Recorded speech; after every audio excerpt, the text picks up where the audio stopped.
It's time for To the Max Sports, where we talk about sports. They're just two guys, Max and Drew, in a bar talking all things sports. Well, without the bar. And the beer. Wait, why aren't we in the bar? Hello, folks, and welcome to the Flying Whipper Productions Studios and Take It to the Max Sports. I am Drew Moeller. I am here with Jeff Vexler. He's filling in for Max tonight. Good to see you. Thanks for having me back, buddy. Oh, always. You got an open invitation, buddy. Happy New Year. Yeah, thank you. A little product placement first. Guys, if you get a chance to really help the brand, just takes a couple minutes. Just go to YouTube, Google To the Max Sports. Hit that like and subscribe button, and it really helps our brand out. So if you can take a few minutes to do that, we won't pester or bother you with anything else, try to sell you anything. We just want you to hit that like and subscribe. No. If we get paid enough to sell people stuff, we're selling people stuff. We will totally do that. That's what we're trying to do. Build the brand, baby. Hey, guys, I wanted to talk about a legend that died this week, John Madden. The guy really transcended sports in so many ways. He had a 10-year coaching career, a Super Bowl win. He retired at 42 at what he termed at the time, I guess he was a pioneer in that, they called it occupational burnout. It's amazing, isn't it? Yeah. 10 years. That's it. 10 years. As the winningest coach in football history. Winningest coach in football history. By percentage.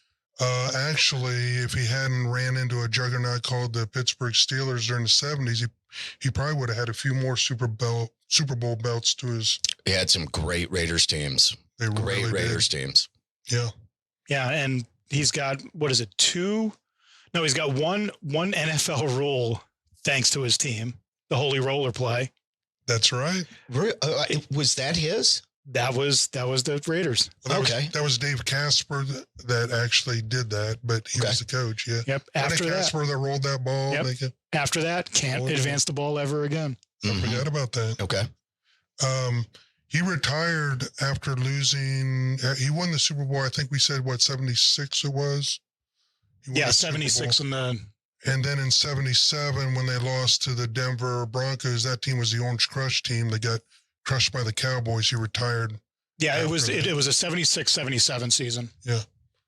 You know, one of the things that's cool about him is he was truly one of those guys that was a legend in every field he went in. I know him more as a football coach and a broadcaster, more actually as a football coach, because I was a huge NFL fan, obviously, as a kid in the 70s. The kids in the 80s and 90s knew him as a broadcaster, and then the kids nowadays probably know him for his Xbox, Madden football stuff. Has anybody ever had a higher Q rating as a broadcaster than that guy? I mean, his approval rating among people that listened to him was as high as anybody I can ever remember. You never heard somebody say, I don't like that John Madden guy. Yeah. Right? I mean, it was almost like a member of the family. When there was a football game with his and usually Pat Summerall's voice on it, it was like you were sitting around the dinner table. I mean, I called my brother after I saw that Madden had died, and I said, it's weird, Dave. He kind of reminds me of our grandfather. Yeah. And my brother was like, absolutely. He reminds me 100%, like all of the, associations that you have with John Madden. It goes directly to my grandfather. I mean, he just transcended the broadcast booth so much more than any other broadcaster in any sport. And he didn't want to do it. Right. He didn't want to get a broadcast. He thought they were just a bunch of hairdos. Yeah. Yeah. He hated Cosell. Yeah. I think a lot of people did. Yeah. And, Cosell's maybe the only guy who conversationally can go, onto that Mount Rushmore of broadcasters. What's ironic is he didn't like Cosell, but the parallels are so amazing because they just brought out something and emotion in everybody, no matter what your sports background was. When they talked after the game, people might not have been talking about the football game, but they were talking about what they said. I mean, who can forget Cosell announcing Lennon's death? Sure. Who can forget, some of the boink with Madden and some of the guys and girls that Madden work with. Mm-hmm. His first test game was with Bob Costas. Was it really? Wow. Yeah, he actually thought he thought Bob Costas was this little kid, and he shows up and he's in the booth, and after the game, I watched it. I recommend the documentary on Peacock about Madden, and he was describing Bob Costas. He's like, after the game, he's like, that guy's good. Well, I need Bob Costas as plastic surgeon because that guy still looks like he's 18. He sure does. You know, the fitting of him with Pat Summerall was so perfect because Pat was so soft-spoken and kind of low-spoken, and he didn't have a whole lot to say on the broadcast booths. He's one of those let it breathe kind of guys. And John obviously did all the talking. If John had been paired with somebody who was more loquacious, like Al Michaels, which he actually did do some broadcasts with Al, but it wouldn't have worked as well. Pat Summerall was like the perfect sidekick for him. Yeah, it was just a moment in time that was just perfect for broadcasting. Yeah, especially when you're listening to football. And what a really, really great guy. I mean, we have so many stories these days about guys being, sexist, misogynistic pigs around the women that they work with. And the NFL is rife with that. But I watched, again, the documentary talking to Melissa Stark, who was part of his crew, said he just made me part of the family. Yep. Yeah. He cool. put her on and she succeeded. I mean, how well has she done? She's done great. I'll never forget. Do y'all remember the Thanksgiving Day when Madden was circling the offensive lineman's butt sweat on the telestrator? And it was I think it was a Lions game. Might have been a Cowboys game, but I think it was a Lions game. He's like, look at how hard they're working. Bam, right here. You see the butt sweat on these 5 guys right here. And it's Thanksgiving lunch. And I'm going, oh my God. When you think about it, he was the Peyton brothers 30, 40 years before the Peyton brothers. All by himself. All by himself. That's right. I have another memory, but we were all going to talk about a Madden memory, and now I'm thinking of others as we go along. But I think my favorite Madden memory was probably that iconic picture of him being carried off the field with his players. Y'all remember that? It just, if you watch any old NFL films of whatever, you're going to see that iconic moment, with him. No doubt. Do you have one? Mine is the butt sweat incident. Are you kidding me? I mean, I'll never forget that. And then mine was, didn't he start the whole turkey leg thing? Yes, of course. Yeah, ducking. There it is. That's so iconic. Yeah, there's your. Yeah, that's Pasadena, wasn't it? When I think it might have been. What a cool picture. I mean, it's awesome. What was your memory, Bob? I loved all of the TV spots he did and the ads. So I was saying this earlier, when I heard he passed, the first thing I was thinking about was The Replacements. Him calling the games for the movie The Replacements and the fat guy dance. Why don't you cue up some Madden moments real quick? Yeah, Jason, you want to pull up the fat guy dance? I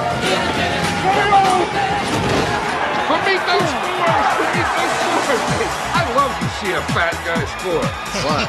Well, because look, you get a fat guy spike, and then you get a fat guy dance. Yeah, there we go. Yeah. Was there any others? I think you had a couple others. The thing about Madden and his broadcasting that I don't think can be replicated. And by the way, this is not a diss of Chris Collinsworth, who I think is totally adequate at what he does. Yeah, I think he's good. But he will never be able to do what Madden did, where Madden, if he gave you the nod, if he liked you on the air, it was like you were canonized in the NFL. I mean, Nate Newton, right? How often did he talk about Nate Newton? It was like every damn Dallas broadcast, right? Yep. Nate Newton's not in the Hall of Fame. He's not like a preeminently great player, but he's memorable. And I think it's mostly because Madden, gave him the seal of approval and put a gold star next to him. It's kind of like Johnny Carson. If you were on the Johnny Carson show, you knew you had made it. Yeah. And that's kind of how it was with Madden. If he liked you and brought you into his sphere of influence and mentioned your name, you were in. It's funny you say Johnny Carson, because I heard somebody earlier this week say that the only 2 broadcast legends to ever retire at the top of their game were Johnny Carson and John Madden. That's very hard to do. It's almost impossible to do. I mean, I never remember, and maybe And Ben Roethlisberger. maybe I'm kidding myself a little bit here, but I don't really remember Madden falling off in his last couple of years of broadcasting. I don't remember that happening. And there were some that had some serious declines. Can we all agree that Brent Musburger, Pat Summerall, it got really bad. It's usually obvious when they lose their fastball. Dick Stockton in basketball and football, undoubtedly, right? Marv Albert, etc. They all lose their fastball. Yeah. Madden didn't. It didn't seem like. Well, he knew when to say when. Yeah. Obviously, with his 10-year coaching career, at the height of the Oakland dominance, he was 42 and said, "Hey, it's time to move on to something else." Yeah, what a visionary, and obviously what he did with the Madden, with Madden NFL, the video game. It's, what'd you say, 7 billion? 7 billion. Yeah, it's crazy. It's a large number. And I'd like to have a reoccurring revenue in that. Well, in memory of Madden, I broke out, I don't know if you drank it, but I broke out my Miller High Life. It's the champagne of beers. A great 70s beer that your daddy and your daddy and my daddy drank. Yeah, my dad drank shit beer too. Hey, shit beer holds time and place. They were still drinking it. Okay. 50 years later. We don't drink those seltzers or whatever you drink, Bob. Oh, I drink Guinness. Thank you very much. Okay, well, I'm okay with Guinness. A dark ale. I like a dark pint. Well, enough about Madden. Let's move on. Let's move on. What's he doing up here? Who put this here? I did. Oh, thank you for that. That makes me really happy. Hi, Mr. Bill. Oh, no. Anyway, go ahead. Sorry. Oh, let's talk about the 4 teams that are in the playoffs. Any predictions? Alabama by 1 billion. It's funny you say that, okay? Because my Cincinnati team has a chance. I did not know it was your team. Our team. You went to Cincinnati? You're a Bearcat? Well, they're from Ohio. Cincinnati's in Ohio, so yes. Okay. All right. You claim the whole state? I just want to... I claim yeah, pretty much everything. Wait. So the Ohio State...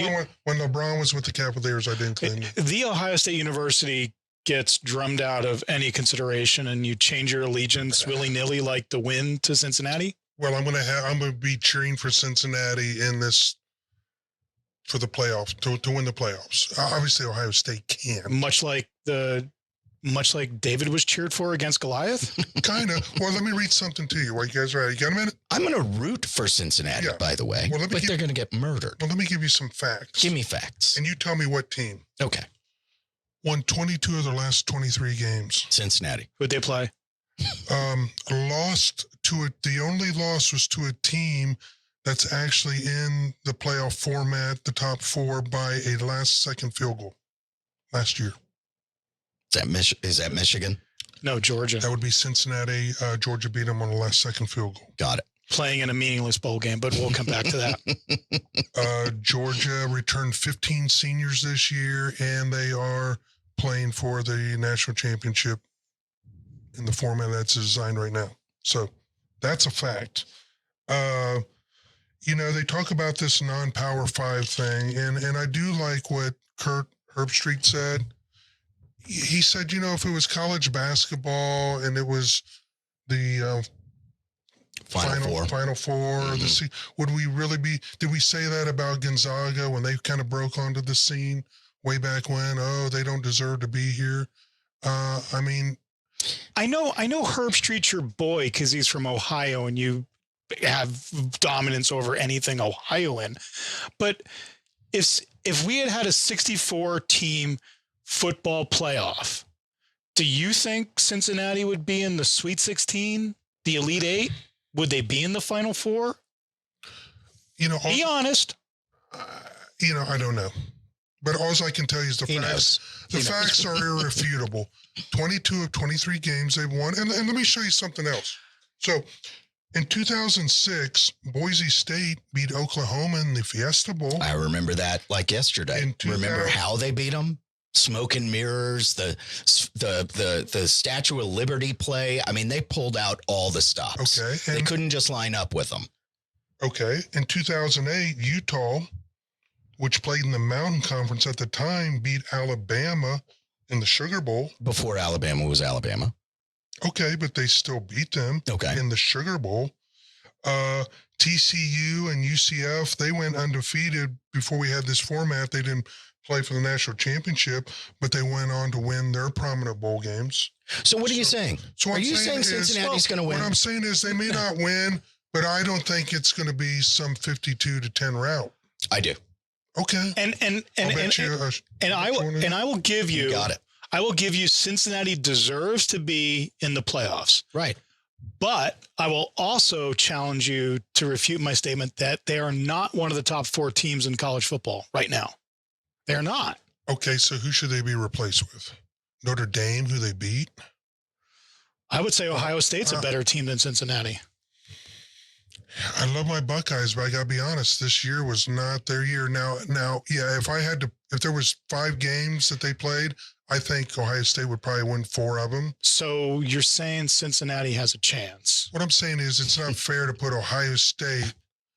It's not fair to put Ohio State ahead of, what are they doing?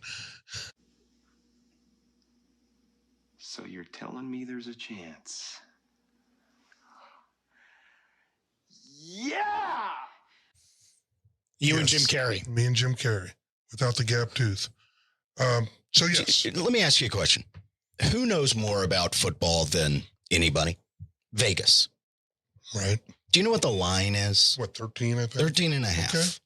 That is the largest line you could possibly make for that game. I mean, they just can't make it any bigger. They will have to play the game of their lives, but this has always been my philosophy in sports betting. Okay. If you're getting double-digit points, which Cincinnati is, and you have a good offense, not a good defense, if you have a good offense and you're getting that many points, take the points. That's always been my philosophy. Jeff, one correction. Alabama opened as a 19-point favorite against Notre Dame. Wow. But, again, that goes back to not in the Power 5. Should they be there? Are they one of the best 4 teams? That's insane. I mean, look, they're going to win by 25. So what does it matter? It could be 19, Well, it's all going to come down to the play of their quarterback. And I mean, I know that's cliche, but if he has the game of his life, you can never rule anything out. Should Alabama win? Absolutely. Will they win? Probably. Could they lose? Maybe. Top 5 lines in CFP history. Here we go. Alabama, 19.5 over Notre Dame. Okay. Alabama, 14.5 over Oklahoma. Alabama, 13.5 over Cincinnati. LSU, 12.5 versus Oklahoma. And then Alabama, 12.5 versus Washington. 4 out of 5. And how many of those did they cover? I think all of them. I bet all of them. Yeah. Well, I'll tell you this. Vegas has a way of making money. Can you imagine the money that'll be lost if Alabama loses? I imagine it's 50-50. That's how they set these lines, you know? Do you remember a guy named Buster Douglas? Of course. That's all I got to say. Anything else? I mean, look, I would love to see a Cinderella story. I love NCAA hoops more than I love NCAA football for that reason. The Cinderella stories are interesting to me. The George Masons of the world, Gonzaga when they were coming up, Butler, who almost beat Duke in a national title game. If Gordon Hayward's shot doesn't, rim out from half court, they beat Duke in the finals. And they held up. But, in NCAA hoops and in NCAA football, the way to figure out who the better team is who has more pros. It's the easiest way to figure it out in basketball. In basketball, you only have to get 2 or 3 future pros for you to have a great team, a Final Four caliber team. Yep. In the NFL, in football, obviously you need more than that. But how many NFL players are on this Cincinnati roster? 4, maybe 5. It truly is David versus Goliath. However, even though we're talking about these 2 teams, we're not talking about the team that's going to win the national championship, and that'll be Georgia. Oh, Think so. I'm not going to agree with you. Pull my original pod. I predicted they would win it, and I think they do. I don't think they're going to beat Michigan. Wow. So we got two beers. I'll take the points in Cincinnati. Okay. I'll give you the points and take Georgia. Okay. You got a deal. Oh, I'm taking Michigan. Well, of course you are, because you're a homer. You're a hairball. And I'm going to take Michigan straight up. Hairball. Boy, you're going to lose a lot of money. Michigan. Oh, God. Trivia question for you. Percentage of the money that's going to Michigan on this game. I'll give you an over-under line. 55. They don't move the line. They just move the money line. So I'd say the money line is probably 175. Georgia minus 175. No. Where's the money going? Where's it drifting? Which percentage is going to Michigan? Which percentage is going to? Well, I just Georgia? said so. It's minus 170 plus 175 for Michigan. The money line. The money's moving in their direction. So if I bet $50 on Michigan, I would probably win $70 if they won. 65% of the money is going. 65% of the betted money is going to Michigan. There you go. But at the end of the day, we got this the bug.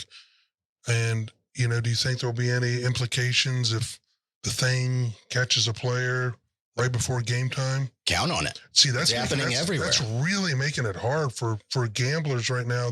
It's making it hard on my fantasy football team, for God's sakes. You set your lineup, and then 30 minutes later, the guy's rolled out, and you don't have a kicker. Have you noticed that a lot of them are announcing it right at game time? Yes, it's annoying. Yeah, it's super annoying. Yes, it's bad for betting, and it's bad for fantasy sports, and frankly, it's bad for the viewer.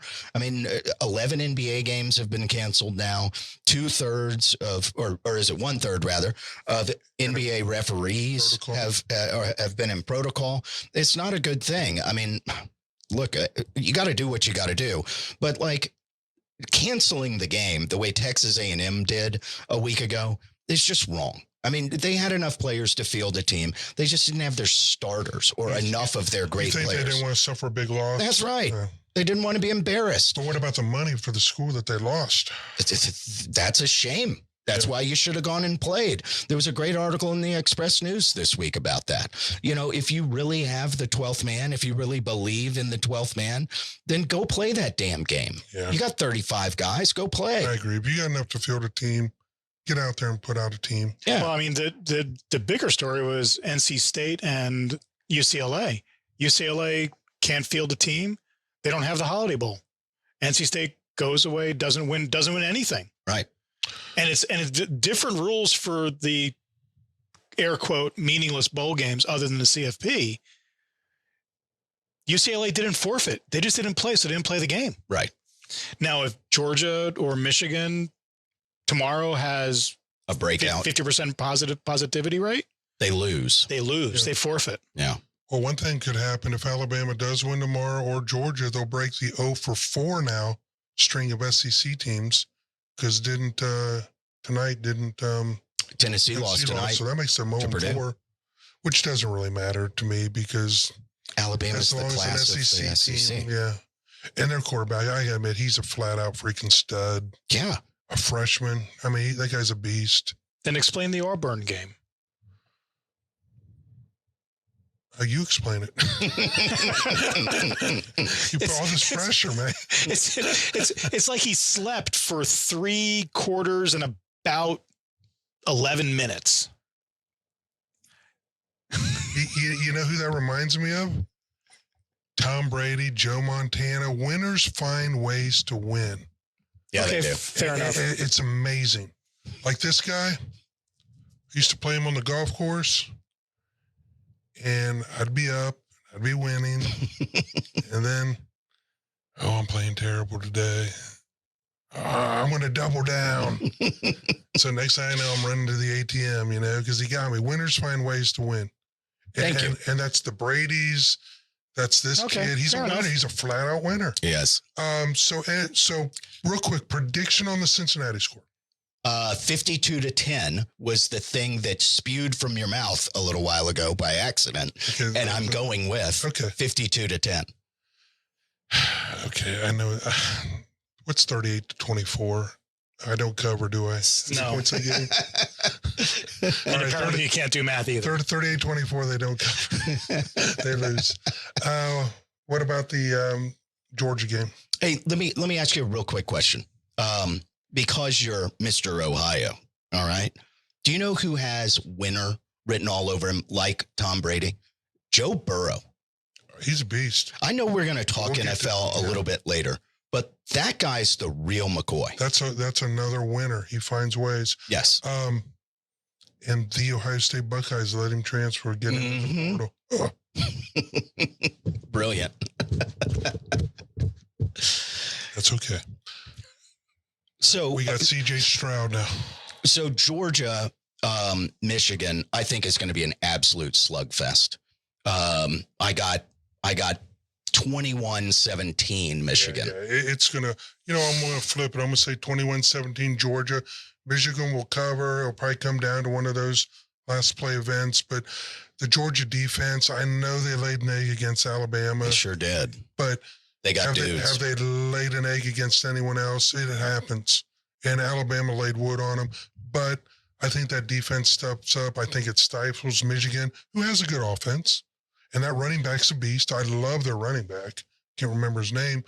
But in the end, Georgia will pull that off. And we're looking at, yes, an SEC, Alabama versus Georgia again, and I'll be all over Georgia now. And you can make fun of me for being a homer for Harbaugh. He's an NFL coach. Was an NFL coach. Yeah. He's had many weeks to prepare for Georgia. Yeah, he's had 9 years now. How long has he been a coach in Michigan? Don't give me this. Well, look, he got Ohio State this year. Oh, what, 1-8? But he got him. Yeah, Who's a better coach, Harbaugh or Smart? I can't answer that question. I'll answer it for you. Harbaugh. I'm not sitting in their meetings. Harbaugh. Who's a winner? Harbaugh. Really?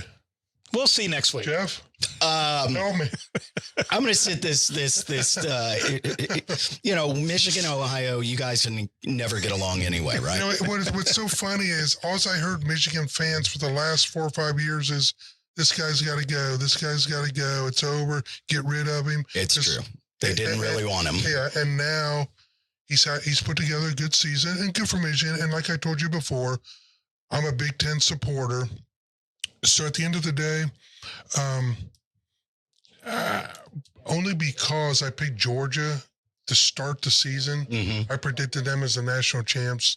I'm going to keep them. Okay. But if Michigan won, it wouldn't break my heart because at the end of the day, it's just helping the Big Ten. And since you're a Big Ten guy, okay, also Mr. Big Ten and Mr. Ohio. Mr. Big. Would you guys have wanted Texas and Oklahoma? I would have loved to have had Texas. I just still can't figure out why they didn't go there instead of the SEC. There's a few things. One, Texas, they could have.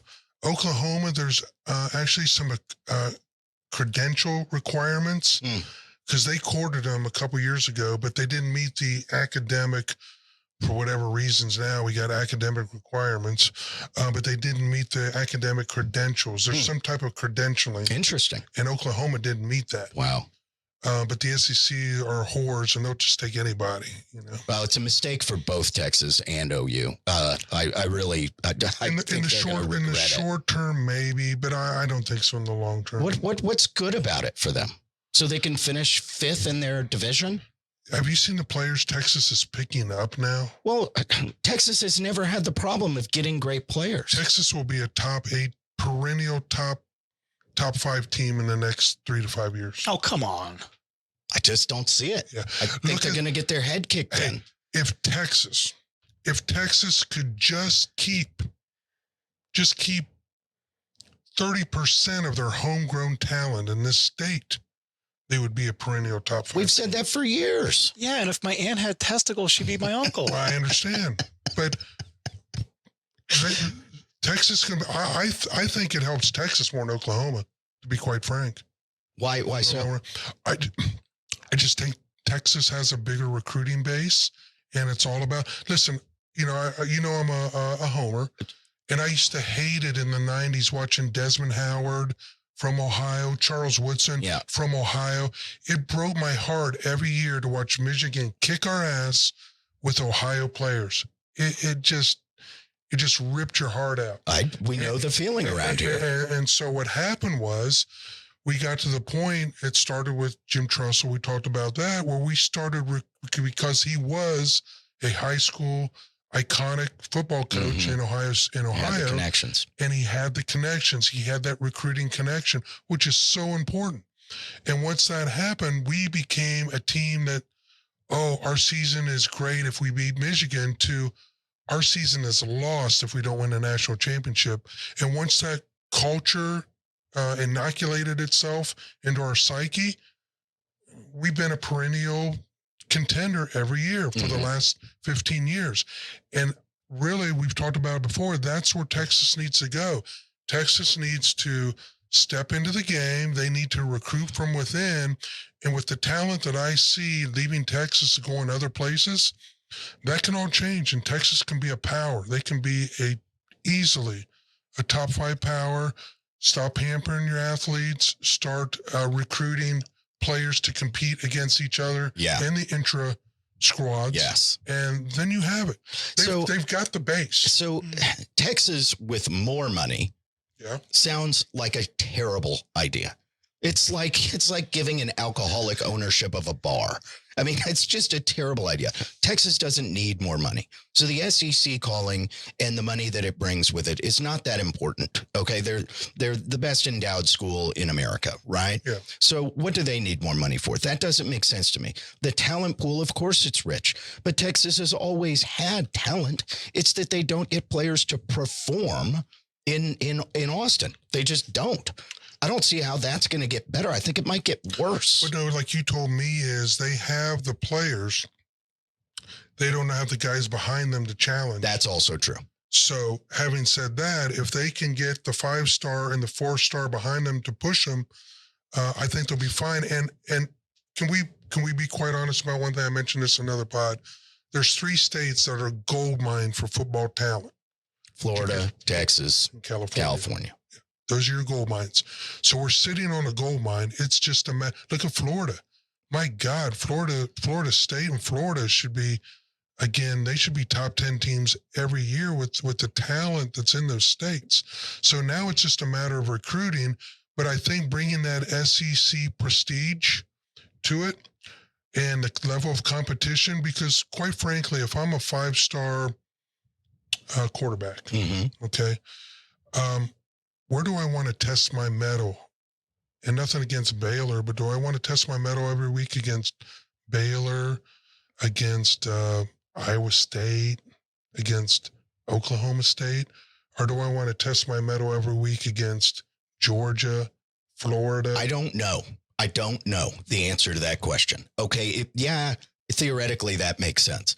But getting my butt kicked by future NFL players on defensive lines at Alabama and Georgia and everywhere else in the SEC doesn't sound like a blast to me. I mean, there's a reason that, Texas Tech was quarterback and Oklahoma kind of to a lesser degree over the last 20 years. Let me ask you a question.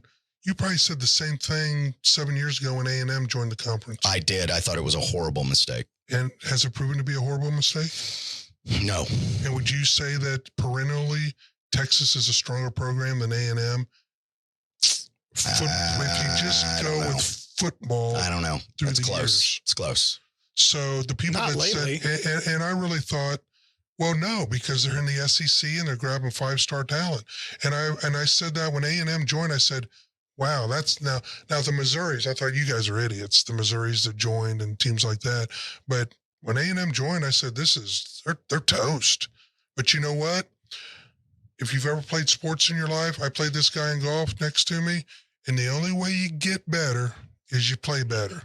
And I realized when I was on that golf course or whatever I do, pickleball now, that for me to get better, I got to play better. I'm not going to get better playing the Texas Techs, the Baylors, the Kansases, the Kansas States. I'm not going to get better playing those.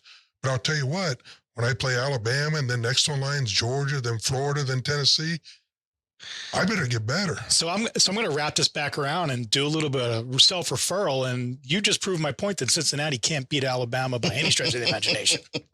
Because they haven't played anybody better. Okay, like I said. Good work. But you know what? We're going to find out. And that's true to an extent. They haven't played anyone better.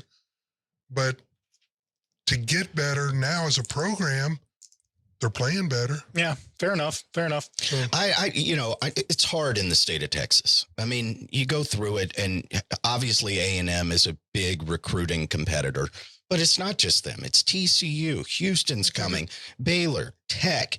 It's all over the state, and Oklahoma isn't in the state, but they certainly take a lot of Texas players, and so does everybody else. well, let me throw something else Sure. out. What did you say was the richest school in paper? Was Texas? Yeah. You said? Okay. So if I'm a guy, I'm a 5-star recruit, I've never stepped foot on a college football field, where do I want to go? The school with all the money I'm going to get that deal, that endorsement deal. So I'm going to be a millionaire before I even step on the college football field. And I've got the Texas, the logo, the name. Well, then behind me. we need some law changes, because apparently in the state of Texas, we don't, the athletes aren't going to have the NIL abilities to earn as much as they will in other states. So that probably I better believe that. change. And, the University of Texas just probably needs to make one phone call to make that happen. Don't get me started on that. We should have casinos here, and we got bingo halls. I mean, the money I know. the We should. talent that's leaving to go to Louisiana to play at the casinos when they could keep it here. Yeah. But we digress. Yeah, NFL. Let's do a little NFL talk. I'm on it. So I started talking to you about Joe Burrow Yeah. because the playoffs are coming up, and I can't remember a season without a juggernaut more so than this year. I mean, yeah, Green Bay's good, but they're flawed. Kansas City obviously has come on since their 1-4 start. And maybe they're a sleeping giant. Tampa Bay is obviously talented and the returning Super Bowl champion with Brady and everybody else, but they have a really hard time playing defense with 35-year-old cornerbacks. There's no juggernaut. Yeah, we're going into the next to last week in the AFC. Only 3 teams have been eliminated from playoff contention. Are you serious? Only That's it. 3? Three in the insane. AFC. Houston. Jacksonville, and the Jets. Yeah. They were eliminated before the season started, so shouldn't surprise does us. Saleh keep his job? Oh, yeah, definitely. But anyway, Okay, you're talking about Burrow. so as we come down the playoff home stretch here, Yeah. I want you to keep an eye on Cincinnati. Okay. They have a huge game this week, and That's a big one. I think That's the test. against the Chiefs. Yeah. I think that they may be the team that emerges the way Joe Flacco's Ravens did, almost a decade ago, as the team. Surely you're not comparing Flacco to Burrows. No, but Flacco, don't forget how hot he got, Nah, right? yeah, I mean, it was I'm teasing, historically great. Yeah. And Joe Burrow he's got that it that makes me think maybe he's the guy who gets hot for 4 games and wins it all. I'm telling you, look at the odds on that. Just think about it. Well, you know me, I'm a homer. Bengals, I grew up a Bengals fan. I will disagree with you on this because at the end of the day, when it comes down to nutcracking time, I like Cincinnati. I like the way they're progressing. The offense, I'll put that up against anybody in the NFL. Boyd, Higgins, Jamar Chase. That's what you got to face every week with Joe Burrows Mixon throwing the ball and Mixon. So the offense is there. But the thing that you mentioned that the Bengals don't have, that Green Bay and Kansas City and some of these other teams do have, is they've got veteran leadership and experience when it's nutcracking time. So it's going to be a big test. If I had a gun to my head, I'd say Kansas City will probably. Are they playing at home, Cincy? This week? Yeah, the record at home sucks. I think they're at KC, and I never bet against. There's 2 teams I know. Nope. That game's at Cincy, yeah. Oh, okay. So they suck this year at home. So if I had a gun to my head, I would take KC. So that means going to have an epic showdown for the championship pretty much when the Browns and Bengals play the following week. So that'll be interesting. Baker Mayfield, who laid an egg the other night against Burrows. Baker Mayfield's going to lose his job next year to Russell Wilson, I don't know. to Deshaun Watson. Aaron Rodgers. Aaron Rodgers. Well, Aaron Rodgers ain't going to the Browns. This is the most interesting quarterback offseason I can remember coming up. I mean, you're going to be able to get your hands on a quality. I mean, those are 3 Hall of Fame level quarterbacks in Watson, Rodgers, and Russell Wilson. One of the things that, like I said, there's 2 teams I don't bet against in December at home. Seattle at home and Kansas City at home. I understand Kansas City's on the road this week. So hopefully Cincinnati can, I'd love to see them win, take it to another level, but they got to learn how to win. Again, we're talking about learning how to win. So this would be a huge step forward. Watch if they get hot these next 2 weeks and they carry it through the playoffs. Watch out. I'm with Jeff on this one. Yes, it's a young team without the veteran leadership, but a young team without the veteran leadership and the experience, they get hot as long as they ride it. Yeah. And don't have any adversity. And Look out. And if that offensive line can keep Burrows upright, his release time is one of the quickest in the NFL. Yeah, he's awesome. I think like 2.2 seconds. He's the real deal. He's the real deal. Speaking of which, Rodgers, he said, "I'm not going to drag this thing out. We're going to make a decision." Then shut up and stop. Why does he have to talk all the time? Exactly. He's got to stop. Who's got the better mullet, me or Rodgers? I'd have to say. I think it's you, actually. Yeah, his is horrible. Thank you. I've been one long. No, why does Rodgers constantly, I liked him a lot more when he wasn't going on the air once a week and It's on the air Clay more than Travis. Fauci right now. Yeah, he really is. And it's annoying. I mean, you got a great team. You're in the playoffs and you're going to have a chance to win it all. And you're going to talk about your off season right now. Terrible move. I think it's all Shailene Woodley. He was a much better man when he was dating Danica Patrick. You're right. Well, let me run a little history by you. History repeats itself. Do you remember a little quarterback named John Elway? Yeah. No. Good quarterback, not really good in the front office, really but please continue. Yes. Well, he ended his career with the Super Bowl with the Denver Broncos, and Mr. Favre could be following suit. Favre or Rodgers? I mean, I always say Favre, Rodgers. I don't know why I do that. Rodgers could be following suit.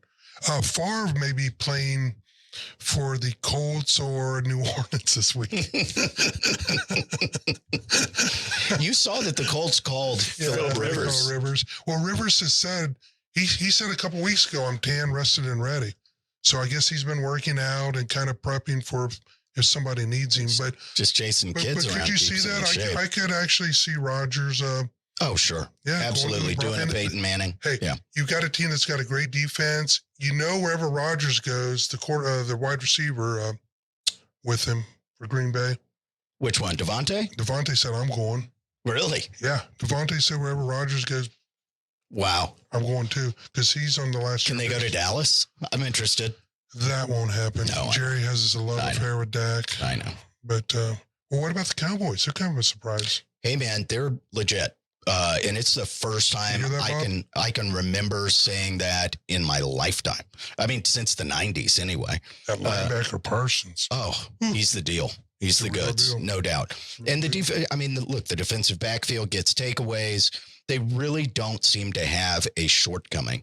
And that's one of the things when you look first time in a long time. Yeah. When you look around the NFL at the other kind of upper echelon teams, everybody seems to have a little bit of a black eye. Yeah. I don't know what the Cowboys' black eye is. They're the Cowboys?